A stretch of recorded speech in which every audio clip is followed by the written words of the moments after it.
শরীফ ওসমান হাদির হত্যাকারীদের আইনের আওতায় না আনা পর্যন্ত রাজধানী শাহবাগ সহ সারা দেশে আন্দোলন চালিয়ে যাওয়ার ঘোষণা দিয়েছেন এনসিপির আহ্বায়ক নাহিদ ইসলাম।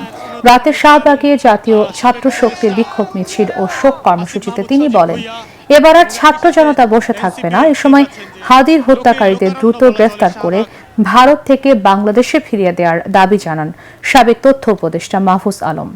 হত্যাকারীদের ফেরত না দেওয়া পর্যন্ত ভারতের সাথে স্বাভাবিক সম্পর্ক রাখা হবে না বলেও জানান তিনি। আওয়ামী লীগ তাদের দোসররা হত্যা চালালে ছাত্র জনতা বসে থাকবে না বলেও হুঁশিয়ার করেন তিনি। শাহবাগে আজকে এসেছি, শাহবাগে আমাদের আন্দোলন অব্যাহত থাকবে। আমাদের দাবি পূরণ না হওয়া পর্যন্ত আন্দোলন অব্যাহত থাকবে। ঠিক, আপনাদের সকলের প্রতি আহ্বান থাকবে, যার যার জায়গা থেকে আমরা দায়িত্বশীলভাবে গণতান্ত্রিকভাবে আন্দোলন চালিয়ে যাব।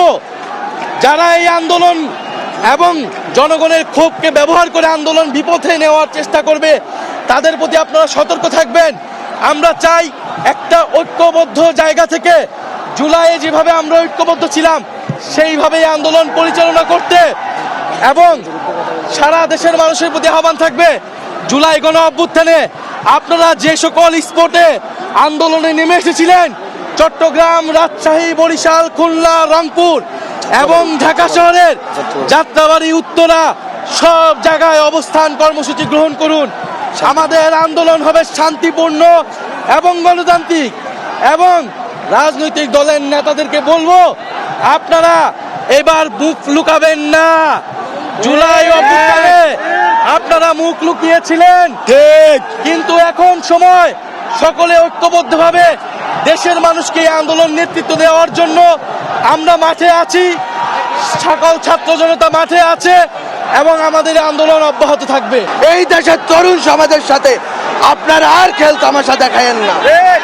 আপনারা এই গণতান্ত্রিক প্রক্রিয়ায় আজকে আমরা এক কঠিন সংকটময় পরিস্থিতিতে এসে পৌঁছাইছি।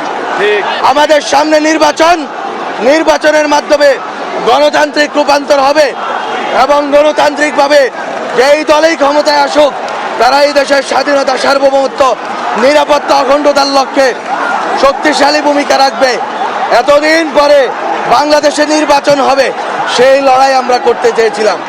কিন্তু যদি আপনারা মনে করেন একজন শরীফ ওসমান হাদির আপনারা গুলি করে এই দেশে অস্থিতিশীলতা, ভয়, আতঙ্ক ছড়িয়ে নির্বাচন বন্ডুল করবেন, সেই স্বপ্ন আমরা বাস্তবায়ন করতে দিব না।